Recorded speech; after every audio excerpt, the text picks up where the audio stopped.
In this video, we're going to take a look at addition reactions. So when we're doing organic chemistry, you're going to see a number of different reactions taking place. And we're going to start with a very simple one from the idea of what's happening, the actual chemistry behind how the bonds are breaking and new bonds are forming. It's a bit more intense, but that's for further chemistry. Right now, we're just introducing you to the type of reaction and trying to get you to be able to predict what products will be made, which bonds will be broken, and which ones will be formed. That's sort of the goal of this. So let's take a look at an addition reaction now. Just like what you've seen in previous chemistry courses, an addition reaction is very similar to your synthesis reaction that you learned about in grade 10 chemical reactions. You're going to have multiple reactants combining to make one product typically. So we'll usually see our organic molecule and some other molecule. In this case, we've got HCl.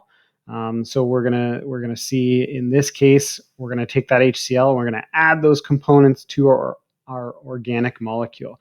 Now this organic molecule is called propene. I'll write the name underneath it for you. That's propene. And when we take a look at this addition reaction, what we need to recognize is that our organic molecule, for the addition reaction to happen, we need to have that double bond present. There has to be either a double bond or a triple bond present, some type of unsaturation in this molecule so that our H and our Cl can end up bonded to the carbon. So we have to be able to break a bond, open it up essentially. So when we start to look at it, you might see something like this bond break, and we're going to have part of it is going to be able to bond off of the carbon, and the other part from the bond is going to be able to form a bond at the other carbon, right? So when that bond breaks right in there, that's essentially what we're looking at happening. So when this occurs, that's going to allow our HCl. Okay, so if we think about our HCl, our chlorine can bond onto one of the carbons. Now, I should state this, that there is a way to decide where that chlorine is going to go.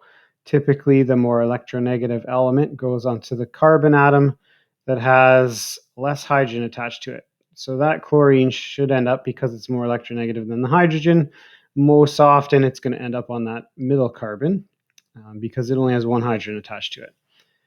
Our hydrogen atom is going to end up on our terminal carbon here on the last carbon.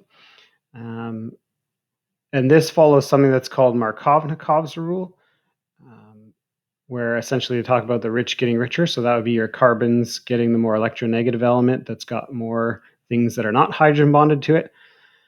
So when this happens, right, and that bond opens, we're able to form our new product, which if we start with what we had originally, this first carbon from the left, nothing has changed on it. But then we've opened that double bond. So now between those two carbons, there's only one bond, and we've got our new bond to our chlorine, our new bond to our hydrogen, and then we had our original hydrogens that were on that atom. So we've gone and taken this alkene, this thing that had a double bond in it, and we've now created an alkane that's got this chlorine atom attached to it. And if we were to name this, if you're curious, it would be called 2-chloro propane.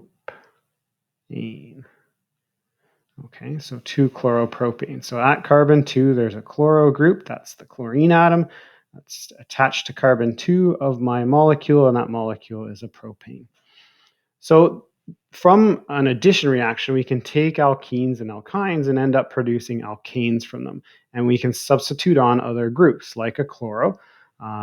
We might put on a hydroxyl group. Sometimes we just want to do an addition with hydrogen. So here's our second example, has a molecule called 2-butene. So at carbon 2, that's where the double bond is located, and butene because there's 4 carbons, right? So the but part is because there's 4 carbons. And this addition reaction wants to put hydrogen in. So if you think about our H2, we are going to take one of our hydrogens and bond it to the carbon. So I'm going to sketch a little picture because I think sometimes that's helpful. If you remember, we've got H and H.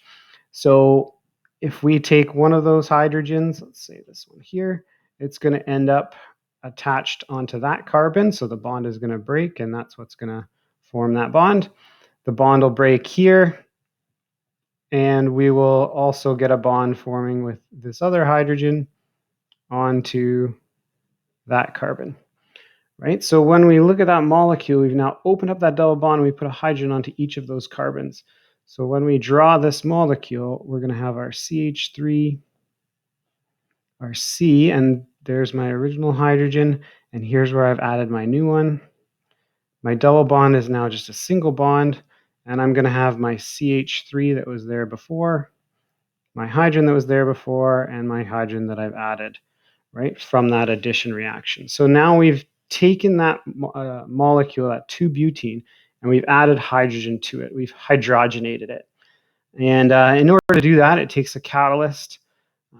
Typically, something like platinum or palladium is used quite often, and it involves typically a lot of high temperature and high pressures. But we can hydrogenate that molecule, and we remove that double bond, and we end up creating the alkane, and this alkane is just called butane. It's a 4-carbon alkane.